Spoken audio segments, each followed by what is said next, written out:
n'an y'a lajɛ alakira sɔlama a ka hadisa dɔ bɛ ko kuntu khatam nabiyina wa adam bayna al-matin ale ye nabi ɲumanw la samanti ka sɔrɔ adam bɛ ji ni bɔgɔ ni ɲɔgɔn cɛ. Donc sisan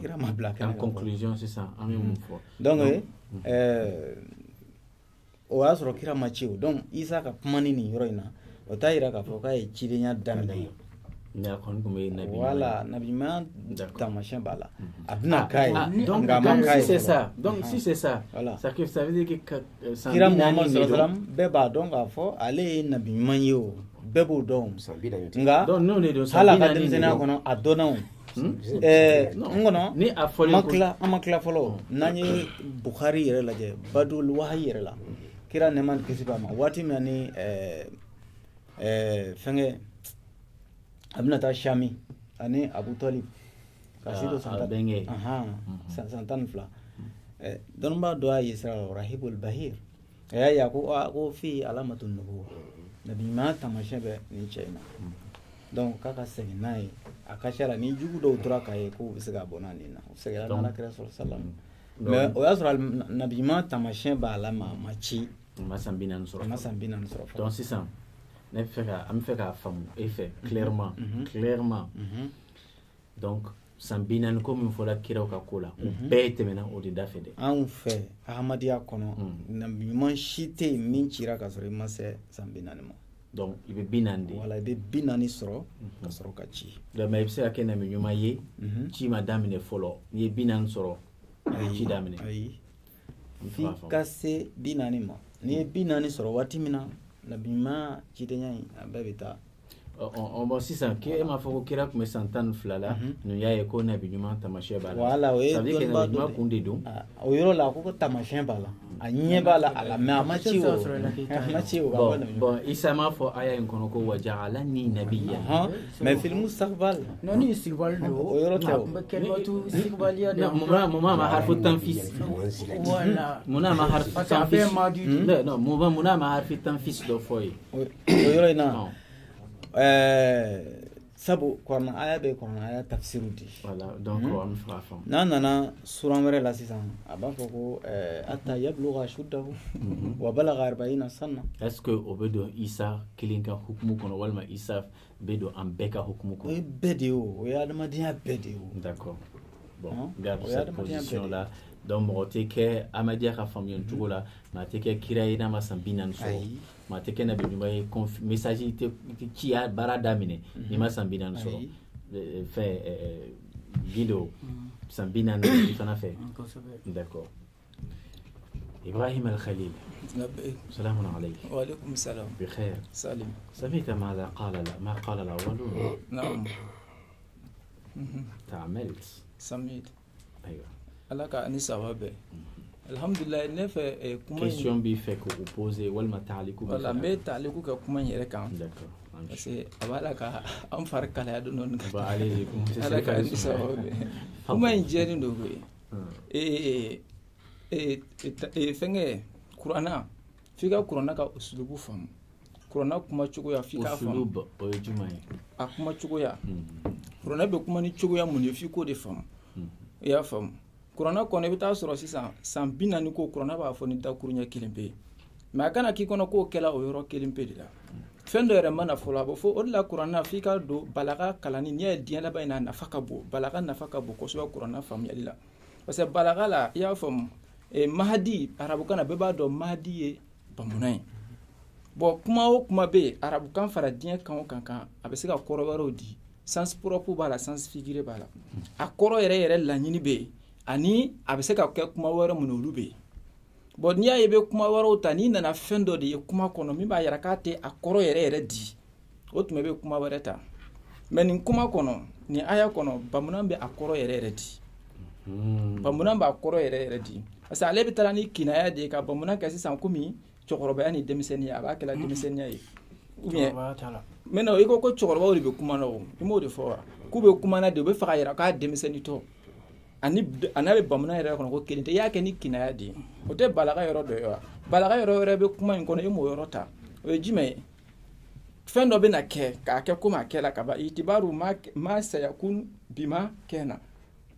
balaga la o bɛ yen o tɛ wa n'i y'o jate minɛ i b'a ye sisan hali kuranɛ aya minɛ fɔ walakad adalla minkum jibilan kasiran alam aqul lakum inna shaytana lakum jibilan kasiran jibilan kasira yasin kono alam aqul lakum inna shaytana lakum aduwwun mubin walakad adalla minkum jibilan kasira ama fɔti ya ko ala ko ma fɔ ko shaytana ya aw juguya mais adieu ni ma ba fila o cɛla est ce que an fila ka ban akala madi de mena fɔlɔ an bɛ sisan de la a ka anw de ma o an minnu bɛ yan a ka an bɛɛ de ma o a ko wala ka a dɔ la mena o minkum jibilan kasiran k'a ye madi ta a ma tɛmɛ wa a y'a kɛ komi a tɛmɛna de o de la an ka cɛkɔrɔbaw ka tafsir an bɛna nin ye u b'a fɔ itibaru ma kɛna bima sayakun a ye madi de ta mais laɲini ye alikiyama kɛnɛ kan a bɛna fɔ i y'a faamu a ka fili o y'a sɔrɔ mɔgɔw bɛɛ filiba cayara ni kanaba ye filiba cayara ni kanaba ye a b'o de yira mais sisan mɔgɔw ma sa fɔlɔ diɲɛ ma ban fɔlɔ n'i ko ko mɔgɔ min filila k'o de cayara an tɛ se ka sɔn fɔlɔ ma hali minnu filinen don bi u bɛ se ka tubi yan'u saya cɛ mahadi donc mahadi n bɛ fɛ n y'o misaliya di dɔrɔn sɔbiyi don sɔbi ye funɛngɛni ye bon arabukan na n'a fɔ k'i ka sɔbiyu kɔrɔ fɔ an ye arabukan na ni kalimatu gɛrɛ ye ni mot gɛrɛ ye i bɛ jumɛn fɔ sisan ne bɛ fata da fata bi alifi maksura voilà d'accord mais est-ce que sɔbiyu bɛ se ka kɛ waladi ye wa sɔbiyu wa bon sɔbiyu ka kɛ waladi ye waladi de bɛ kɛ sɔbiyu ye ah non sɔbiyu a bɛ kɛ waladi ye kɛ waladi ye jumɛn de ye waladi tɛ den ye wa sɔbiyu ye jumɛn ye sɔbiyu ye funɛngɛni ye o tɛ wa donc est-ce que a bɛ se ka fɔ ne ma ko waladi a bɛ se ka f'i ma waladi karisa den waladu Muhammad a bɛ f'i ma waladu mais e filɛ yɔrɔ min na est-ce que n catégorie bɛ se k'a fɔ ma waladi i catégorie a ne ni mɔgɔ min ye école kɛ ɲɔgɔn fɛ bi bon k'a f'i ma waladi kuma kɔnɔ a bɛ se k'a fɔ mais ani tiɲɛ ale ka waladu t'i ye o i y'a fɔ ma sɔbiyu ye jumɛn ye sisan donc sɔbiyu o ye n y'o de fɔ n ko funɛngɛni i y'a fɔ ma funɛngɛni n'i ko sɔbiyu Muhammad karisa ka funɛngɛni o tɛ wa donc est-ce que funɛngɛni bɛ kɛ bamunan kɔnɔ je pense que bamunan ni ŋunuma daminɛna bamunan ni tagama daminɛna je pense qu'à partir de 4 ans déjà bamunan banna o funɛngɛni ya mais kuma kɔnɔ kumakan na n'i ko funɛngɛni hali a bɛ se ka fitinin ta san joli la a bɛ jate funɛngɛ k'a fɔ ko sɔbiyu wa mɔgɔ bɛ san joli la a bɛ se ka fɔ ma sɔbiyu bon o ye n'i nana n'a ye k'a daminɛ par exemple ɲɛnɛmaya ni den bangela n bɛna kabini den mana bange a bɛ se ka fɔ a ma sɔbiyu ye kabini den bangela a bɛ se ka fɔ a ma sɔbiyu ni sɔbiyu den mana taa se a bɛ fɔ a ma sɔbiyu sɔbiyuya fana kɔnɔ o bɛ ɲɔgɔn ye de funɛngɛniya bɛ ɲɔgɔn ye funɛngɛniya kun fɔlɔ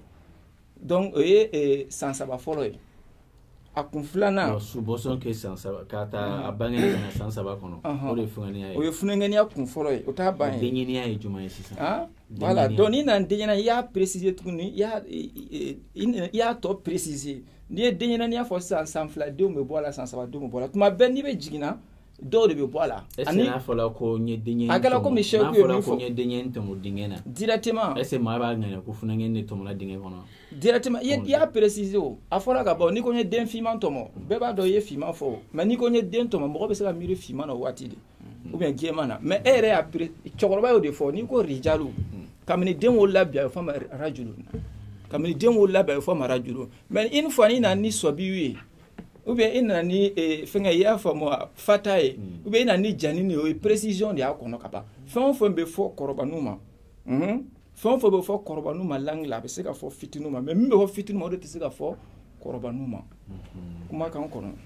d'accord i donna mawudu kɔnɔ voilà o la sisan n ye min fɔ mahadi laɲini yɛrɛ yɛrɛ kɔrɔ fɔlɔ min b'a la n'o ye a kɔrɔ jɛni ye o ye bamunan ye bon nin zana in ne ye zana in tungo ale la mahadi o la sisan n bɛna yɔrɔ min fara yɔrɔ kan mahadi min fɔla isa kumana k'a to bamanan kɔnɔ mais ale b'a ka nabiɲumanya yɔrɔ min fɔla ni kɛra yɔrɔ min fɔla kuranɛ bɛ la kisa de lakali ale yɛrɛ ko k'a bɛ kumana ni isa de nɛn ye o tɛ wa mais isa y'a fɔ cogo min n'i bɛna kisa lakali n'i y'a mɛn ko kisa parce que système ka ca n'e bɛna histoire dɔ lakali ou bien fɛn dɔ tɛmɛni dɔ lakali i b'a fɔ de komi a tigi yɛrɛ y'a fɔ tan mais n'a tigi yɛrɛ y'a fɔ cogoya min na t'o tɛ o donc kuranɛ ka système y'o de donc sa hali fɛnkɛ Yusufa ka kisaw a bɛɛ b'o cogoya la bon sisan o la comme e ye taaliku de kɛ n bɛna yɔrɔ dɔ bɛ yen n man ta kun cɛ n bɛ fɛ ka yɔrɔ min faamu a la a k'a fɔ ko n ye Ala ka jɔn ye a ye n kɛ nabi ɲuman ye donc parce que Ala bɛna ɲɛfɔ an ye tuma min o y'a sɔrɔ o bɛɛ tɛmɛna ka ban a bɛ fɔra an mun ɲɛ sa kuranɛ bɛna o y'a sɔrɔ waati bɛɛ tɛmɛna a y'a bɛɛ de fara ɲɔgɔn kan ka kɛ dakuru ɲɛ kelen pe a ka kuma ni denmisɛnniya la a n'a ka nabi ɲuman n'a ka fɛnw k'o bɛɛ fɔ k'a da ka siɲɛ kelen donc mɔgɔw kana miiri k'a ye fɛn wɛrɛ don quoi donc ani o b'a yira k'a fɔ ko a kɛra nabi ɲuman o yɔrɔnin bɛɛ k'a y'o de fɔ donc sisan e fɛ a ka cidenya daminɛna san joli la a ka cidenya daminɛna san 40 ko an ye Jésus ci ka taa bani Israilakaw ma an y'o a y'a ye kuranɛ kɔnɔ o waati in na e fa tun bɛ san joli la bon an b'o hali o parce que fɛn dɔ bɛ yen an bɛ kuranɛ ta k'a fɔ de n y'a f'i ye kuranɛ ye fɛnw caman sanfɛyɔrɔ fɔ mais détail misɛnmanw an ka faamuyaw de la an b'u fɔ i ma ye ɲininka k'a ye kalo joli kɛ kɔnɔbara ou bien fɛn ka joli n ko non n ka recherche ma s'o ma n m'o f'i ye bon hali a ka cidenya yan'o yɛrɛ dɔ ye message dɔ ci ma a ko ko k'i fo o la ko tu n'as pas hasardé ko c'est déjà bien voilà hali a ka cidenya comme kuranɛ de ko k'a bɛ mɔgɔw ci cidenya bɛna u dafani u si dafani san 40 an b'a jate de k'a kɛ o ye sinon Nabila Isa yɛrɛ ka cidenya nali waati kɛrɛnkɛrɛnnen ne yɛrɛ bɛ miiri parce que an ka kuranɛ faamuya ka gɛlɛn kosɛbɛ mɔgɔ bɛna fɔ a ye k'i ye karamɔgɔ ye duma ni faamu kuranɛ suran dɔw ne bɛ se ka san joli kɛ suran dɔw kan n tɛ se k'a faamu hali bi donc o de kosɔn yɔrɔ dɔw bɛ yen a ka cidenya an b'a fɔ san 40 ye ten komi kuranɛ y'o fɔ mais kuranɛ y'o fɔ voilà cidenya bɛna san 40 kuranɛ y'o fɔ an y'o min appliqué la mɔgɔw kan ciden tɔw kan général mais Jésus n'est pas général Jésus est exception de non exception min don o don n y'o yɔrɔ fɔ o yɔrɔ ni an bɛ filila la kosɛbɛ parce que an bɛna don Jésus ka exception kɔnɔ fo ka taa kɛ fɛn wɛrɛ ye tuguni o de fili ye fɔlɔ mɔgɔ sɔrɔ ne y'o yɔrɔ fɔ a ye o don o Nabila Isa Ala k'a fɔ hali ko kɛlimatulahi ne yɛrɛ ye kɛlimatulahi ye n y'o f'i ye o don o i ko kun fa yakun ye mun ye o tɛ kɛlimatulahi n bɛna o ne yɛrɛ ye kɛlimatulahi e y'a ye an bɛɛ ye kɛlimatulahi différence kelen min bɛ ani Nabila Isa cɛ différence kelen min b'an cɛ danni cogoya la dɛ o ye fa b'a la fa t'a la banna ba b'a la fa t'a la fa bɛ anw na o de différence bɛ an n'a cɛ mais min ye nabi ɲumanya ni kira ye o fana y'a damana domaine wɛrɛ kira yɛrɛ ko k'ale n'an bɛɛ ye kelen danni na fana d'accord on a compris fadilatu Cheikh Samba alhamdulillah كيف الصحة أحمد الله الحمد لله شكرا سامبا لبيكم كنت تسمع من تلقاء هؤلاء ما قالوا إن شاء الله ولقد قالوا ما قالوا وأنت لهم مستمع إذن ألك تعليق فيما قالوا شمامبا أيوة إنا مستمعون أيوة فضل الحمد لله بكرة مغفوكا إن شاء الله non musti aka khadimu de aucun problème ngakuma demni kila kuma kandoy très bien ça من فسر القرآن برأيه فليتوضأ مقعده في النار فليتبوأ من البناية نعم مقعده في النار نعم أيوفو كلا يوفو القرآن تفهم كذا non أيوفو إبو كايوفو يرجو متعمدا أديسان كما بي سامبا دي بولو فضيلة الشيخ سامبا آتنا برهانا إن شاء الله لعن الرسول قد ألفظه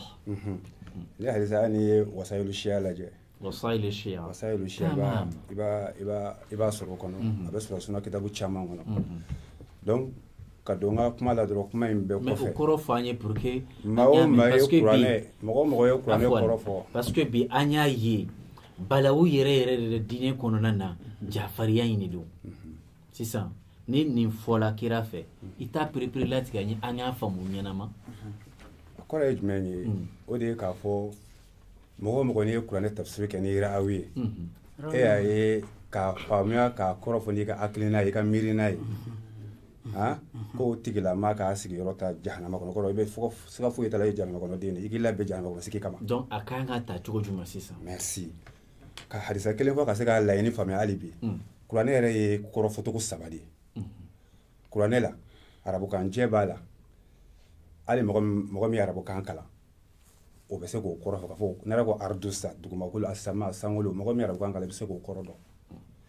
kɔrɔ wɛrɛ b'a la tuguni o ye tafsirikɛlaw de bɛ se k'o kɔrɔ fɔ minnu ka dɔnni fana n'o ye dɔnni wɛrɛw cogoba min bɛ se k'u permettre ka se ka balagaw dɔn ka nahawu dɔn ka se ka dɔnni wɛrɛ dɔn mun b'u dɛmɛ ka se ka kuranɛ k'a kɔrɔ fɔ n'i ma se o martaba fana ma aya bɛ aya la n'a y'a d'i ma i mana arabukan mɛn cogo cogo i tɛ se k'a kɔrɔ fɔ kɔrɔ sabanan o taamasiyɛn ye jumɛn ye ou bien an bɛ tila ka na o fɛ voilà kɔrɔ sabanan ni kira ni nabi ɲumanw tɛ ani ala ka maa ɲumanw o dɔnnibagaw fana t'o kɔrɔ dɔn donc maa ɲumanya bɛ yen maa ɲumanya bɛ yen ala ka maa baw ala ka maa sugandilenw ni ye kira ka mɔden dɔ de kuma kan o kuranɛ tafsiru ye tilayɔrɔ 3 de ye mais walama a tɔgɔ o fɔ an ye an ka mɛn imam Ja'far Sadiq alayhi salam n'i ye usulul kafi lajɛ i b'a sɔrɔ a kɔnɔ shukran voilà donc ka don an ka laɲini kɔnɔ sisan kuma minnu fɔra nin sisan parce que kuma caman fɔra n t'a dɔn n b'a daminɛ min na quand même n kɔni bɛ n ka kuma sigi cogoya min na min ka gɛlɛn voilà min y'i kun minɛ da donc nin kuma in bɛɛ la ne ye basé sunna tafsiru ani shia tafsiru kan sɔbiyo n'o de ye k'a fɔ kira tɛ ci ko f'i ka san 40 dafa primo kuranɛ a y'a t'a la fɔlɔ kelen filanan hadisa min b'a la ibnu jawzi ko hadisa in ye hadisa mawudu ye karamɔgɔkɛ min ye kuma in fɔ yan fɔ bi a ma deli ka hadisa in nasu kalan ne b'a nasu kalan ye bi a k'a mɛn ale ma nasu kalan ale kɔni y'a fɔ gindo de y'a fɔ o de nana ni kuma in ye kɛnɛ kan gindo usaz gindo n bɛna f'i ye o ibnu jawzi ko ma min nabiyyin illa nubiya ba'da al-arba'ina o bɛ hadisa a bɛ fɛ ka nabtu kɛ quoi nul n'a la parole seul Samba a la parole voilà o bɛ hadisa ye ko hadisa ye hadisa mawudu ye sabu ka d'a kan ko li anna ni isa nubiya wa rufiya ila sama wa huwa ibnu salas wa salasina sanna sanna am sana sannata ale o bɔ min ka kuma fɔ ne sen ne kuma na je te dis voilà ni ma kuma tigɛ ni kila b'i tɔ fɔ bɛɛ kuma na ka kuma ni sisan tɛ voilà ne hadisa nasu f'i n'a ta kitabu mun kɔnɔ sisan o tɔ sɛgɛsɛgɛli i bɛ don k'o tɔ sɛgɛsɛgɛ e ma se ka nasu fɔ a la o alhamdulilayi ne fo kosɛbɛ parce que i y'i ta fɔ i ma nasu fɔ a la i ma hadisa sɔrɔ cogo fɔ ni mɔgɔ min bɛ fɛ k'a ɲini hadisa in ɲini ni mɔgɔ min bɛ fɛ ka hadisa in ɲini i bɛ segin ka taa ibnu jawzi a kɛlen bɛ k'a fɔ kitabul manaqib ni maa min y'o lajɛ kitabul manaqib n'i y'o lajɛ al manaqib i b'a sɔrɔ o kɔnɔ ni kumakan i b'a sɔrɔ o kɔnɔ badawi fana al-qadil badawi o kitabu kelen fana kɔnɔ ka fɔ kira tɛ ci f'a san 40 o ko wa nubiya nuhun wa huwa ibnu 50 sanna o tɛ san 40 ye dɛ ne badawi kumakan ye ko nuhun ala ye a kɛ nabi ɲuman ye kasɔrɔ a bɛ san 40 na wa yahaya sɔbiyan kasɔrɔ yahaya ye sɔbiyu ye i bɛ nin fana sɔrɔ kitabul manaqibu kɔnɔ donc nin ye kira wɛrɛw sɔrɔlen ye minnu cira ka sɔrɔ san 40 tɛ dɔw ka ca ni 40 ye dɔw ka ca dɔw tɛ 40 bɔ al-amal suduk ni maa min y'o fana lajɛ ale ko asha nuhun 2500 sanna minha 850 sanna qabla an yub'asa al-amal suduk imam Ja'far Sadiq abi hadisa dambiya ka toma ako asha nuhun 2500 sanna ko nuhu ye san 2005 de ɲɛnamaya san 2005 na minha 850 sanna qabla an yub'asa san 2005 na ko san 850 b'a la ko kɛra ka sɔrɔ a ma ci fɔlɔ yɛrɛ donc k'a fɔ kira tɛ ci fo san 40 o ma ninnu tɛ kiraw ye wa dɔw cira ka sɔrɔ a denmisɛnninlama don dɔw cira ka sɔrɔ a san 50 don dɔw cira ka sɔrɔ a bɛ fo san 100 caman na san bɛ ɲininka jawuji bɛ min fɔ sisan ko nuhu 50 sana o 50 sana in sisan ni e a siginna o balaga 40 sana ne y'o aya in i b'o ta cogo di aya t'a la dɛ aya de b'o la 40 sana kuranna aya dɔ bɛ yen ko wa wasayna al-insana حملته أمه سورة الأعقاف 15 وصينا الإنسان بوالديه حملته أمه وبلغ أشده 40 سنة وقال ربي أوزعني أن أشكر نعمتك أبنا نيغاسيسا أما lancer chacun va donner son point de vue mais ce qui est plus important si ça aya me ahqaf kono ahqaf o te hamil follow de ya ni bina ka bo sa mo voilà o ay ebo tafsir ke jogo di sisan o be ya fa o do anyo an ko umumu de o voilà kan pour kan sa mo ko akili jigen do an ko o te kila ko chide ya kan kari na fo ite ka ko be chia ko ala e de ngoni formi to ni de be do chia la ka ben age munye o de bo ka bil khulaqa o bil jumla ta kunya kele na dro mais kila be chu sambi nani iba ya kala o famille fo ita sora kono donc aya te est-ce que aya be corona même kira o ka kira ya sans fixer ka sans fixer ya fo 40 est-ce que odedo est-ce que aya ni aya be ka ko me kira wa sans fixer ama fo ka kira ci deni ka ga demseni yere le aya de be au contraire me se kan disi kushika fo kira do ci la demseni lama ina fo yahaya ina fo isa kira mo do kumbe Imamul Jawad ale kun bɛ kuma fitini a san 6 san 7 kun bɛ kabako kuma fɔ mɔgɔw kun bɛ kabako ya a kun bɛ dalila jɔ mɔgɔw kan ni Ala kuma kan di ko Ala ma fɔ kɔni ko wa atayna wal hukma sabiyan ne tɔgɔ dabali ban cogo di Ala ye dɔ kɛ kira ye ka ko dɔn da ka sɔrɔ a tiɲɛni alors Isa est-ce que Isa de kɛra mɔgɔ fɔlɔ ye min kuma na denmisɛnniya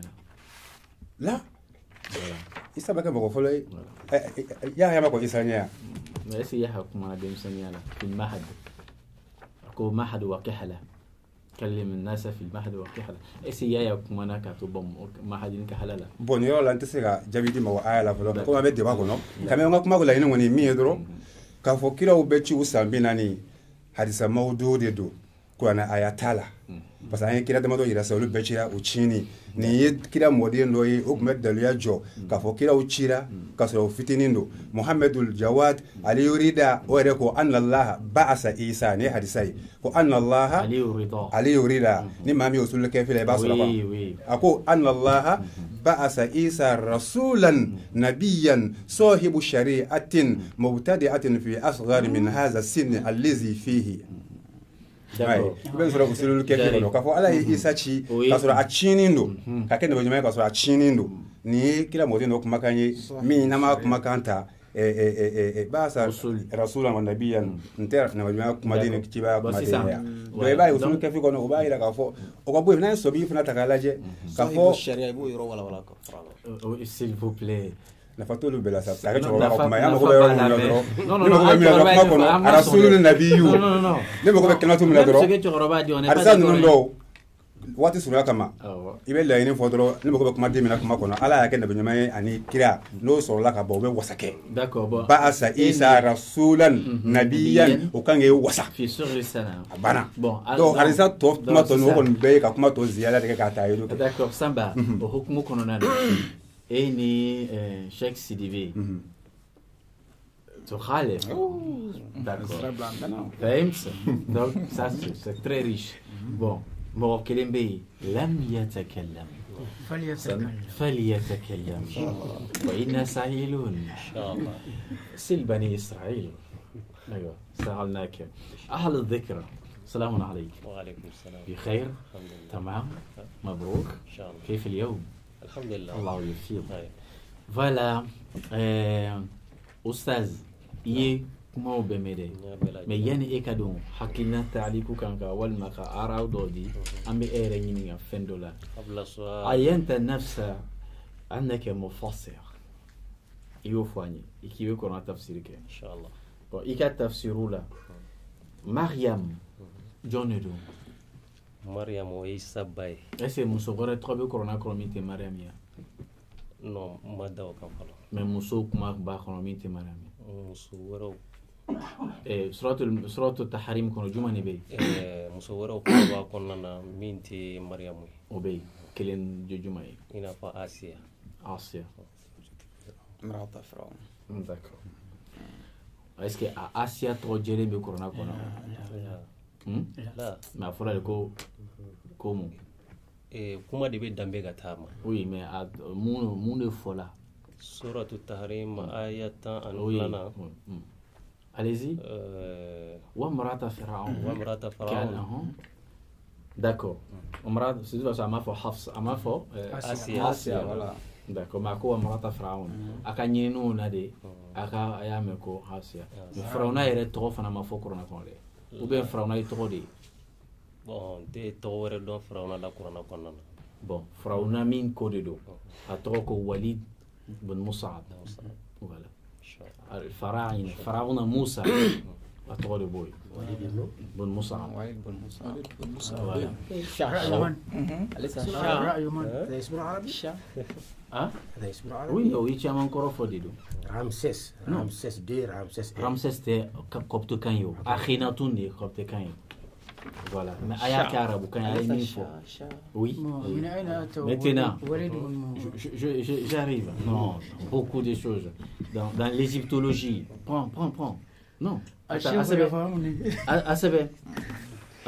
Égyptologie. Le source de égyptologie. Mouchab. Ok. Égyptologie. À trop, au kakana, à trop, à Akhenaton Nema. Voilà. Non, mais comment on y a encore. Sinon, Suuti, ni Suuti et ni Nefo.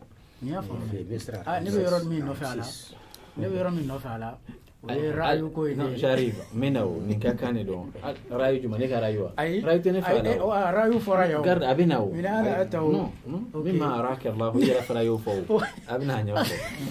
D'accord, c'est qui est là? Mariam. Abe Isa, Konota Kumamina. Akume Sanjula. Bon, Kurana ma san pere latiga anye ola ka foko akumeni hajala. Mais ma Bible kala. Ne ma Bible. Ebe kelika ale do ite Bible kala. Avec ça kuma ale kan chukodi ka se détail do ma ate Bible kala. Kuma ka dan tafsiri kelaw mana dan yoro minna ni mana tafsiri kitab mununta mana dan yoro minna be dan o yoro la. E ta so lu ka do ta kuma se do ma. Kurana konnana. Man nasu kon soro Kurana konnana min ba yira ka foko Mariama be Isa soro don min na a shi kumeni shi hakala. I b'a ɲini fana gafe tɔw la. Bon, nga ɲini ma bɔ o kan. A bɛ kɔnɔ k'a bɛɛ bɛ Kurana kɔnɔ. Bon. Ɲininkali de don. Mariama bɛ k'a faamu de. Tiɲɛ yɛrɛ la ne kɔni ka ɲini ma bɔ a kan. A ma bɔ a kan non question t'o ye o. I ka ɲini ma bɔ a k'a faamu na. Mais est ce que a bɛ kɔnɔ k'a bɛɛ bɛ Kurana kɔnɔ wa? Bon. Fɛn caman bɛ se ka sɔrɔ Kurana kɔnɔ na mais ni kɔni ma sɔrɔ a kɔnɔ. Merci beaucoup. Merci. Ni ma sɔrɔ a kɔnɔ. Voilà. Donc ça veut dire que gafe dɔw kɔnɔ Kurana ɲɛ. I b'o fana kalama. O caman. Mun na i m'a ɲini o kɔnɔ? Comme ninnu tigiw tɛmɛna san 500 ni kɔ ka sɔrɔ Kurana na. Nga ɲini de ma se a ma. D'accord, mais il m'a bandé. Ayi, nga ɲini de ma se a ma. D'accord. Donc et moi maintenant o ɲɛna yɛrɛ de ye mun fɔ. Fɛn mun fɔ la tan. E ka faamuyali ye jumɛn ye? N ka faamuyali ye min ye an b'a fɔlɔ li mukhalafati Cheikh Dindo Haza. Alama. Inshallah. Allah ye. على كلمة الذكر والأنثى والرجل والنساء. بعفلني directement. Voilà. Donc الرجل والمرأة أو الرجل والنساء. الرجل والمرأة والرجل والنساء. أكون يقرأ آية فوق على الرجال. أنا قلت الذكر والأنثى معا والرجل والمرأة معا. ولكن إلا رجالا. الرجال نبا يرى لك فوق هل الدمسني فتنين بكي رجال. بكي رجل ودلو بانجليمي إنا فوسيسا سورة النساء. أيوة. الله سبحانه وتعالى بافو للرجال نصيب مما ترك الوالدان ولا أقربون. الله أكبر. دونغو ni demseni fitini make rijalu o ba yira ka fo an yorote tiena donc rijalu sabi ba konnana demseni fitini ba konnana. D'accord. Iyaka amede medan sabi juma efe sobi de demseni fitini de wanani. Bon kuma flana tuguni o de min ba yiranna ka fɔ ko mahadu kuma min fɔra isa kuma na ka to mahadu na min ba yiranna ko sementiya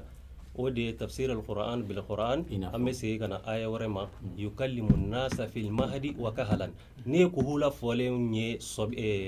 fɛn kɔfɛ mahadu kɔfɛ o b'a yira k'a fɔ kɔrɔbaliya de nana denmisɛnniya kɔfɛ donc a kuma na ka to denmisɛnniya. Voilà, bon, Kiraya ici ça. C'est très bien ça. Toi,